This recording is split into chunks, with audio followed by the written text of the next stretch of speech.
आप सभी मित्रों को सुबह सुबह की सुप्रभात। आज मैं अपने ब्लॉग में आप सभी मित्रों को दिखाने जा रही हूँ कि प्यारी सी चिड़िया कैसे अपने घर बनाने में कितनी व्यस्त हैं। सवेरे सवेरे जब मैंने ये दृश्य देखा, मेरा मन तो इतना प्रफुल्लित हो गया कि मैं तो फूले नहीं समा रही हूँ। देखिए कितना सुंदर दृश्य है ये। चाहे मनुष्य हो, कोई भी प्राणी हो, धरती में जितने भी प्रकृति में हमारी प्राणी हैं, मुझे लगता है कि वो सभी लोग अपने घर बनाने के लिए जी तोड़ मेहनत करती हैं। अब इन प्यारी सी चिड़ियों को देख लो, कितने दिन हो गए इनको घर बनाते हुए। एक एक दिन का न जाने कहाँ कहाँ से ला रही हैं और फिर अपना घोंसला बना रही हैं, ताकि इस घोंसले में वो अंडा दे सकें और अपनी नई पीढ़ी को फिर से उत्पन्न कर सकें। इतना सुंदर दृश्य है ना।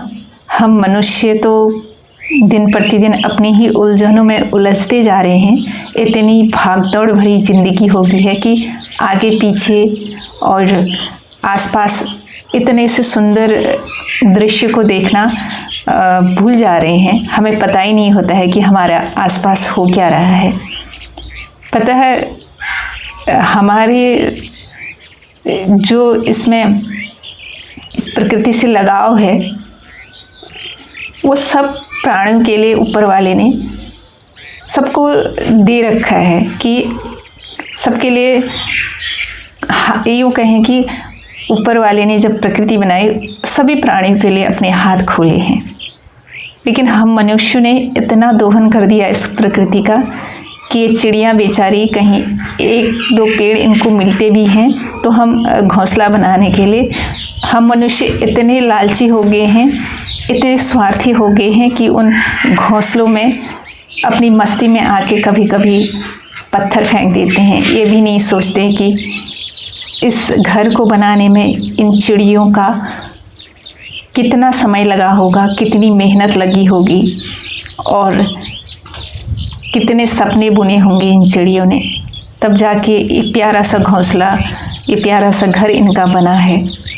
तो आप सभी से मेरी ये प्रार्थना है, जब भी आप कहीं भी झाड़ियों में हो, पेड़ों में हो या कहीं भी हो, चिड़ियों का घोंसला देखते हैं तो कृपा करके उन्हें यूं ही खेल खेल में उजाड़े ना। क्योंकि बहुत सारे लोगों को ये आदत होती है कि छोटे मोटे घोंसले देख के या कुछ देख के उसको खेल की चीज़ समझ के खेलने लगते हैं। प्लीज़ ऐसा मत करिए। हो सकता है किसी छोटी सी चिड़िया की मेहनत लगी हो, उसके सपने हों उसको बनाने में, उसने वो बना रही हो उस घोंसले को। हमें ये तो ना पता है कि अभी उसने घोंसला बना नया है या पुराना है, वो उसने अंडे दे के अपने बच्चों को लेके चले गई है, वो हमें नहीं पता होता है। कहीं भी ऐसे बनते घोंसले को देखें तो कृपा करके उससे पत्थर ना मारें या उससे खेलें ना, उसे वैसे ही सुरक्षित रहने दें ताकि वो अपने बच्चों को सुरक्षित रह सके। क्योंकि जैसे हम मनुष्यों के लिए हमारे अपने बहुत ज़रूरी हैं और हमारे आसपास की चीज़ें जो आवश्यकता की हैं वो हमारे लिए बहुत ज़रूरी हैं, मुझे लगता है वैसे ही इनके लिए भी बहुत ज़रूरी हैं। ये बिना नुकसान पहुंचाए अपना काम करती है। हम मनुष्य तो दूसरों को नुकसान करते हैं, प्रकृति होगी या पेड़ पौधे हो गए या कुछ भी हो, हम अपने हित के लिए उसको दोहन करने में बिल्कुल सोचते नहीं हैं। अब मुझे नहीं है पता कि जिस पेड़ में इसने घोंसला बनाया है वो पेड़ कब तक सुरक्षित रहेगा।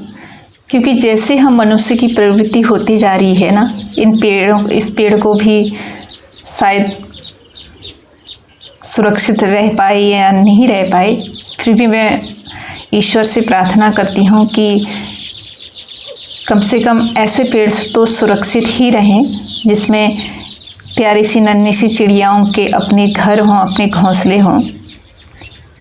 पता है बहुत सी चिड़ियाएँ ऐसी होती हैं जो झाड़ियों पे अपना घोंसला बनाती हैं। बहुत सी चिड़ियाँ ऐसी होती हैं जो घरों के घरौंदे पे अपना घोंसला बनाती हैं, लेकिन अब तो घरौंदे बचे नहीं हैं। एक होता है वीवर होता है, जो मेल होता है ना, वो बहुत सारे घोंसले बनाता है और फीमेल उन घोंसलों में से एक घोंसला चयन करती है और उसमें ही अपने अंडे देती है। जब हम इन पक्षियों के बारे में पढ़ेंगे ना, थोड़ा इनको जानेंगे ना, सच में इनसे प्यार हो जाएगा।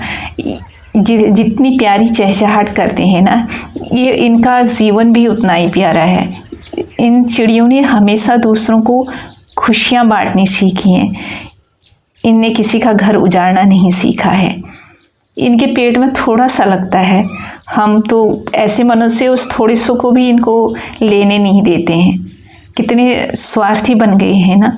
अब देखो कितना समय हो गया इनको ये अपना घोंसला बनाते बनाते, अभी भी ये पूरा नहीं बना है। लेकिन मैं ये निश्चित ही कह सकती हूँ कि ये ना दुनिया की सबसे बेहतरीन कारीगर हैं। मेरी नज़रों में इससे बेहतरीन कारीगर कोई नहीं है। और एक होती है ना, आपने बहुत सारी चिड़ियों के बारे में सुना होगा, एक दर्जी चिड़िया होती है। पता है वो क्या करती है?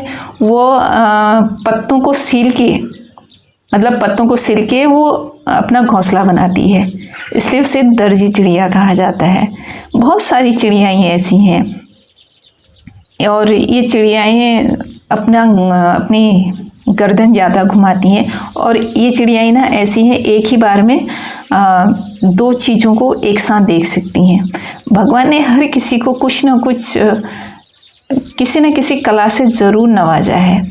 चाहे वो दुनिया की कितने भी प्राणी हो, दुनिया में कितने भी प्रकृति में रहने वाले प्राणी हो, हमें उनके बारे में पता ही नहीं होता है कि ये इनमें कौन सी कला विद्यमान है। हम तो क्या बताएं, इतनी भागदौड़ भरी ज़िंदगी में अपने में ही खोए हुए हैं। कभी समय मिलेगा तो प्रकृति से जुड़िए और इसका अनुभव कीजिए। ये हमारे तनाव को भी दूर करती है और हमें जीने की उम्मीद भी देती है। देखिए कितने अच्छे से बना रही है अपना घोंसला। इतना बड़ा घोंसला बना लिया, हवा चल रही है, वो चली, उन्हें बिल्कुल फिक्र नहीं है। ये घोंसला कहाँ बना है पता है? पेड़ के सबसे ऊपर वाली टहनी पर, या कहीं पेड़ की चोटी पर बना है, नीचे भी नहीं बना रखा है। एक नहीं अनेक घोंसले बनाए हैं इनने, और उसको देख के मुझे बड़ा आनंद आ रहा है, मुझे सुकून मिल रहा है। अब हमें मनुष्य को लगा लो, हमें मानो, जब हम अपने लिए घर के बारे में सोचते हैं तो कितना मुश्किल होता है। तो जैसे हमारे लिए एक ईंट की कीमत होती है, इनके लिए भी एक नीड़ की कीमत उतनी ही होती होगी। इसलिए कृपा करके दूसरों का घर हम मनुष्य ना उजाड़ें तो अच्छा है। हम इन्हें कुछ दे नहीं सकते हैं, लेकिन इनने हमें बहुत कुछ दिया है। ये हमारे आसपास के वातावरण को इतना अच्छा बना देती है ना, फिर से हंसने का मन करता है, फिर से खिलखिलाने का मन करता है। इनकी चहचहाट सुनकर फिर से जीने का मन करता है। इसलिए मुझे लगता है कि हमारी प्रकृति में सबका होना बहुत ज़रूरी है। उम्मीद है आपको ये व्लॉग पसंद आया होगा। ये प्यारी सी चिड़ियों के प्यारे घोंसले देखने पर आपको भी अच्छा लगा होगा। अगर अच्छा लगा है तो इस चैनल को सब्सक्राइब करें और लाइक करें। धन्यवाद।